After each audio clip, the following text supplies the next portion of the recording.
在圣丹尼斯银行的抢劫案中，到底是谁出卖了帮派？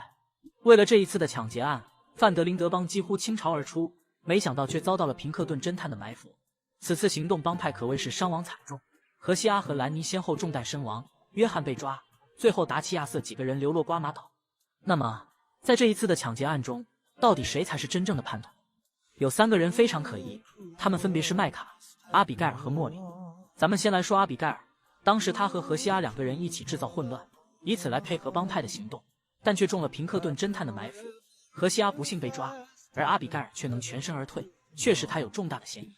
但阿比盖尔没有出卖帮派的动机，有人说他是想用出卖帮派来换取他们一家3口的自由，但这个说法不成立，因为他们想要自由直接离开帮派就行了。即或达奇不同意，有荷西阿和亚瑟担保，肯定没有问题。另外，达奇、亚瑟、荷西阿几人对他们一家都非常好，再加上达奇、亚瑟才帮他救回小杰克，他对他们一定是心存感恩，此时他不可能出卖帮派。接下来咱们再说茉莉，本来这里面没有茉莉什么事，但到了第6章的河狸岩洞，茉莉自己跑了出来承认她就是叛徒，是她把帮派的行踪告诉平克顿侦探的。茉莉如此的操作简直就是找死，当场就被苏珊大妈给处决了。其实茉莉死得很冤枉，也很无辜。当时茉莉因为不满达奇对自己的冷漠，再加上喝醉了酒，于是就和达奇发生了激烈的争吵。为了报复达奇，才撒了谎说自己是叛徒的。后来米尔顿探员也亲口证实了，茉莉不是叛徒。最后就剩下麦卡了。麦卡是帮派的叛徒是毋庸置疑的，但问题是他在什么时候开始叛变的？